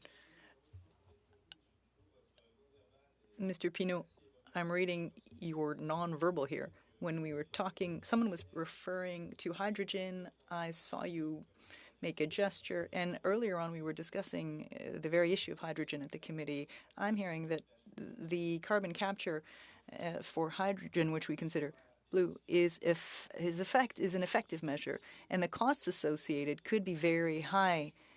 So I've always thought that it would be more expensive to create hydrogen based on high biomass than hydroelectricity, but you have to look at the fact of carbon capture and the cost of that. I'd like to hear from you, Mr. Laitman and Mr. Pinault.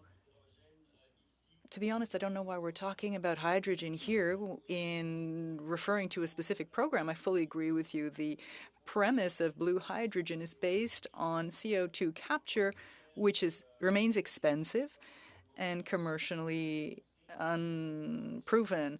There were major failures in terms of Saskatchewan's going above budget. I can't really see too much of a future for hydrogen on a large scale. Great, thanks everyone. And now we'll go to Mr. Angus for his first 6 minutes. Thank you, Mr. Chair, and thank you for the witnesses. This has been a fascinating discussion. I think for me, the issue that we're discussing today is whether or not a government investment program worked. Did it meet its objectives? We have a climate catastrophe facing us. We also have a serious need to retool our economy, so government investments and spending has to be accountable. Mr. Lakeman, I just want to start with you because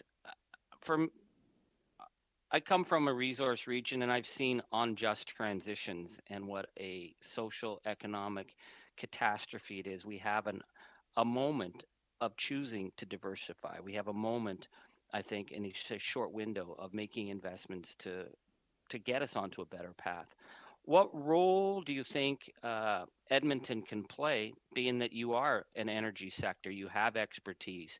Should we be looking at diversifying the investments that we're making right now so that we're actually talking about the clean energy, the renewable energy economy, and using that expertise so that we're diversifying our economy into a way where we're actually going to move forward as a nation and not be left behind? Sure, thank you. I think there is an opportunity for a place like Edmonton, as one of that first, again, hydrogen hubs, a bit of an epicenter for that. And, as we look at the workforce in our region that can make a transition towards some of those hydrogen jobs of the future, I think there's a, tremendous story there, but it does require a concerted effort. How do we start to both look at the production of hydrogen, but more importantly, the use of hydrogen and some of the jobs associated with that, and how we can pivot, the professionals that we have today, whether it's engineering, but also construction and other parts of the workforce that could support the hydrogen economy, including new opportunities as well. So we think about just using hydrogen, but it may also create some new industries in our regions that are maybe somewhat different than the industries of the past. So I think there is an incredible transition here potentially. There's a workforce that is skilled, but we do need to prioritize what are the gaps in that workforce, and how can we understand what the future opportunities will look like over the next 5 to 10 years. So it does require a more strategic approach than what we've been taking, I think, in the past. Well, thank you. I really look forward to coming to Edmonton again. Have family from there, and I've played many great gigs there over the years, but I'm not talking about my music right now. But as soon as Omicron's down, I want to get back there. So we're looking at how we can invest in a region, and we're also looking at how things shouldn't be invested. Madame Levin, I'd like to ask you in terms of Monsieur Guilbeault made a dramatic statement recently that, I don't know, he was going to do something in 18 months, whether it wasn't clear whether he was going to shut down the oil and gas sector entirely, or I think he meant he was going to end fossil fuel subsidies. And Canadians are expecting dramatic action. Yet we see from this methane plan, even as my Liberal colleague from Calgary said, it was there to help out the oil industry. It was a financial incentive to the oil industry. Methane, hey, if they got it, okay, but they didn't even check to see whether or not they were meeting their targets. What do you think it says when we're in a climate catastrophe looming, that we're just taking money that should have been used for greenhouse gas addressing that crisis and just giving it to big oil with no checks and balances? Thank you for that question. When you're in a hole, you stop digging, and giving out fossil fuel subsidies is the exact opposite. It is literally pouring fuel on the fire. And this is a trend that has been going on. This is the most subsidized sector of the Canadian economy. It has received enormous amounts of public funding over the years, and it needs to stop. And Canadians clearly expect the government to follow through on the commitment to end fossil fuel subsidies. This was a commitment that was made for the first time in 2009. It's not a new commitment. We are years behind schedule. We are expecting a peer review with Argentina to come out this year. That's 3 years behind schedule. But the real issue is the government is trying to get away with a kind of red herring, a switch and bait, if you will, where they're trying to dress fossil fuel subsidies up as something new, as emissions reduction, whether it be through the Emission Reduction Fund or whether it be through funding for carbon capture and storage, when we really need to be talking about the best way to address the climate crisis is to tackle the production of oil and gas. And that includes ensuring we're not locking ourselves into hydrogen strategies that are based on fossil fuels, which will make the problem of methane much worse going forwards. Well, thank you for that. Again, as my Liberal colleague from Calgary said, hey, there was value for money because it was a financial incentive to the industry. So, there was a pandemic. And during the pandemic, Shell met with the Prime Minister's office 6 times. They had a direct meeting with the Prime Minister. The heads of big oil met almost 100 times with either Minister Guilbeault or Minister Wilkinson and their staff. And even the Prime Minister set up a special committee for oil and gas. I bet they had their names on the back of the chairs. And they got $18 billion in subsidies in the first year of the pandemic. So they're not making PPE. These aren't ICUs. This is an industry that now we're being told is awash in money. Can you break down an analysis of just how much free money was being given out to big oil? As you said, in 2020, the government provided $18 billion to the fossil fuel sector. Wow. $13 billion of that was public financing through Export Development Canada. That's really make it or break it financing that oil and gas companies rely on in order to get big projects built. And we know that over the last 5 years, the Bloomberg New Energy Finance has estimated that governments in Canada have provided $100 billion over 5 years to oil and gas companies. Wow. Thank you very much. Great, thanks. Now we'll move on to our next round, starting with Mr. McGuire for 5 minutes. Sorry, Mr. Chair. No, that's all right. Thank you, the panelists as well. I just wanted to just ask Mr. Lakeman a couple of questions. I spent kind of a lifetime, I guess, looking at trying to improve the export products that we have in our country. You've alluded to that. I've long believed that Canadian natural resources companies have that potential to develop, manufacture, and sell their equipment in other countries to reduce emissions. So can you outline, and you did mention a few projects, but can you outline some initiatives and some innovations, particularly, that are currently being developed right here in Canada? I know you talked about Grow Edmonton. I think we also need to grow Canada, and we have the ability in our universities and the technology and the companies to be able to make these products. And you mentioned exports to Japan and South Korea particularly. How can you expand on that for me? Sure. Maybe I'll start with the export side of it. We know that some of the international markets that don't have the ability to pursue renewable electricity to the same extent as others are looking for that hydrogen and ammonia for, let's say, power generation. That's Japan has been very explicit about that, and they've been targeting certain countries that they feel have an opportunity to supply them with that energy resource, whether it's in the form of hydrogen or ammonia. So Canada being one of them. But they're also very clear to say, we're certainly looking for you, Canada, to work together on that to get your product to market. So that does represent one of the challenges. We can produce very low cost and we can do it in a low carbon manner as well. But it's also the challenge of moving it to the market, and how do we do that in a coordinated fashion, as I mentioned. I think on innovation, there is a wide range of innovations that are going on in Western Canada. Whether it's for carbon capture technology and some of the work going on. I just came back from a couple of trade conferences in the Middle East, and it's clear that we are significantly ahead in areas like carbon capture and storage, with projects that have been going on for over 6 years now that have been storing over 1 million tons per year per project. So the world is looking at us, but many other areas as well, next generation production technologies that we're supporting here through some of the funding mechanisms provincially and federally that are looking to actually scale it up right in our backyard, because we have all the right attributes, the talent, the conditions, economic conditions for that. And then projects where we can actually use hydrogen in different manners. We have a blending project starting that will be led by ATCO very soon, later this year or early next year, to inject a certain amount of hydrogen. So the world will be watching those as well, and our experts that can understand, the performance of these technologies. What are some of the metallurgical issues around blending hydrogen and natural gas, for example. So we have the expertise, we have the pilot projects, and again, the world seems to be watching us very closely right now. So what other recommendations would you suggest for any of the programs to do both reduce emissions and derive good value for taxpayers? Well, I think it comes back to that a strategic, more holistic approach, looking at both the production, but the use, and where can we make the biggest difference most quickly. Again, we're focused. Hydrogen is important from the net zero perspective, and we need to move quickly. It's we don't have the luxury of waiting 20 years for this to be the perfect conditions. So we can scale quickly, and again, we can provide some lessons learned for other parts of Canada, other parts of the world. So how do we strategically do that? And there clearly is an appetite in the companies that I've spoken to in the oil and gas sector to reduce their emissions. You've alluded to the situation in the Middle East, that we are leaders in that area. And, there's other sectors that could do that as well.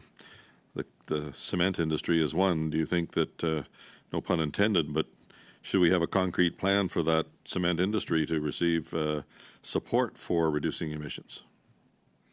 Sure. I mean, I think we're seeing projects in Edmonton, Inland Cement working with others on carbon capture within their processes, Lafarge as well. So there are a number of interesting projects, pilot projects moving ahead. So they're part of that conversation. Hydrogen is certainly important for those sectors that are very difficult to electrify or go completely renewable. So that can be steel manufacturing, that can be cement, other uses of large amounts of heat for industrial purposes. Yeah, thanks. I think that's some kind of an educational program that we need in those areas to be able to do it, but to expand some of those. Considering your background in environmental monitoring, what else could you propose as alternative ways to measure these fugitive emissions? Sorry, that's a question for me? Yes, please. Yeah, I think there are a large number of different technologies out there for monitoring fugitive emissions, from satellite measurements to ground-based measurements, and there's been significant amounts of work that has been going on over the past decade, to be honest, in methane emissions monitoring. So I think it's taking a close look at all those technologies. What are some of the more low-cost ways to do it as well over large areas? Sorry, I'm going to jump in there. We're just out of time there, and we're tight to get to 5:30. So I'll go now to Ms. Lapointe for her 5 minutes of questioning. Merci, Monsieur le Président. Thank you, Mr. Chairman. I'd like to thank all the witnesses here this evening. Your knowledge and your expertise with us. My first question is directed to Mr. Lakeman. You talked earlier about innovation, and certainly to achieve any zero carbon targets, it will require innovation from all our industry leaders and partners. And the same can be said of government. We know the Government of Canada has an ambitious climate plan, and accordingly, the current policy framework will need some innovative thinking and approaches as well. So towards that end, in looking at new ways to develop effective policy, what changes could the government make to do this?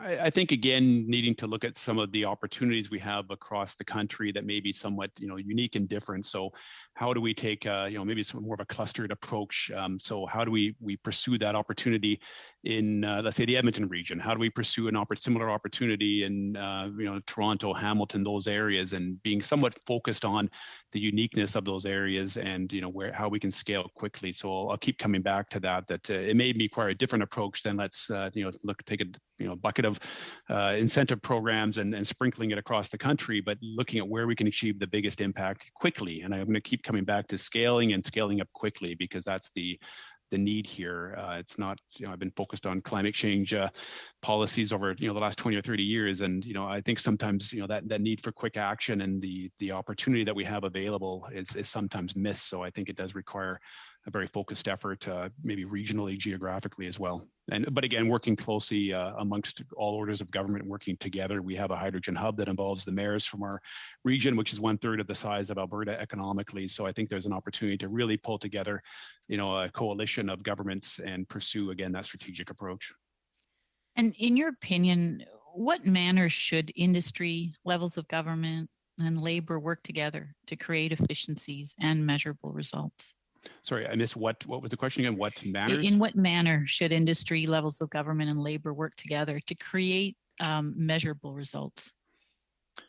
I mean, I think you do need to look at mechanisms that bring different groups together, including Indigenous communities. Again, our Edmonton Region Hydrogen Hub is a coalition of two of our Indigenous First Nations, the leadership, the chiefs of those nations, again, the mayors, finding ways to engage industry, and in some cases, the willing industry, the ones that really want to be part of the solution, and look at that coordinated approach, which might be a difference from what it has been in the past, where we get into very transactional situations. But look at the overall longer term approach that can be taken by working together with industry across different parts of the economies. Again, not just production, but the use side as well. Our industry associations in the transportation sector, for example, that's pursuing some truck pilots using hydrogen. So I think it does require a different approach than traditionally, where we're only focused on the production side, but looking at production and use and infrastructure. Thank you. My next question is to Mr. Green. Are there steps that can be taken in the short term which will have continued positive impact on the outcomes we're seeking to reduce methane emissions in the oil and gas sector? I mean, I think we know that Canada's 2025 methane regulation or target is not likely to be met because the regulations are looking like they're going to come in at 29% reduction rather than the 40 to 45% that was aimed at. And so there's a regulatory review process underway, and making sure that that is carried out well and that there are changes made to regulations is a critical role. And I think the fact that the intake 3 of this program is focused on projects that eliminate routine venting is very productive in terms of a short-term opportunity. Thank you. And I would like to ask you the question as well about different approaches the government can be taking to develop effective and innovative policies.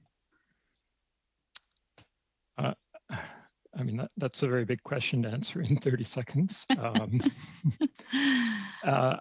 Like, one thing we have to look at is, from a holistic perspective, where should government be putting its money? And I would agree with my colleagues from Environmental Defense that, the main investment should be moving us away from fossil fuels, and we should be investing in renewables, in energy efficiency, and helping Canadians have better quality of life through buildings that are, not as drafty and don't have indoor gas stoves, for instance, which are known to cause health problems. Great. Well, unfortunately, for us, this ends the time that we have together today. We're at 5:29. Pardon, Monsieur le Président. Sorry, Mr. Chairman. Can we, I have a short question. Perhaps Charlie would have just one question. Is that possible? You're up next, and if you can wind up in 1 minute, sure, one question. And Très court. Very short. The question for all panelists: if you had one recommendation to make to the minister, would you agree with me to say that we should do away with this third period, intake period? Yes or no, Mr. Marshall, Pinault, Levin, Marshall and Green? Yes, says Mr. Pinault. Yes. Plus musclé. I would say with stronger regulations. C'est un peu plus compliqué, moi je dis. It's a bit more complicated. It depends. We need regulations, but otherwise, it might be worthwhile. Okay. This is a fossil fuel subsidy, and the government's committed to eliminating those. Great. We're now at our time, and I just wanted to conclude by thanking each of the witnesses for this panel. Sorry, point of order. Just let me finish up, Mr. Angus. Thank you to Monsieur Pinault, Mr. Green, Mr. Lakeman, Ms. Levin, and Mr. Marshall. And I'll come back to you, Charlie. Or Mr. Angus. Just wanted to mention on Wednesday we'll be meeting with Minister Wilkinson and government officials for the second round, in the first hour, and then additional witnesses for the second hour, and that will be the end of this study. And then we'll have drafting instructions as soon after as we can. And Monday, February 7th, we'll start with our next order study of a greenhouse gas emissions cap for the oil and gas sector. and witnesses are currently being confirmed for that. So, Mr. Angus, over to you for your point of order. Yes, thank you, Chair, and thanks to all our excellent witnesses. This is a fascinating study, but I had asked if we could get from the Environment Commissioner the list of the companies that received funding. I think given the fact that we are being told that this was a financial aid to help struggling companies, it's really important that we know exactly who got the money. Okay, and I'll follow up with the clerk on that. Thank you. And we'll see if that can be followed through. So with that, we're at 5:30. Thanks everybody for their time today, and meeting adjourned.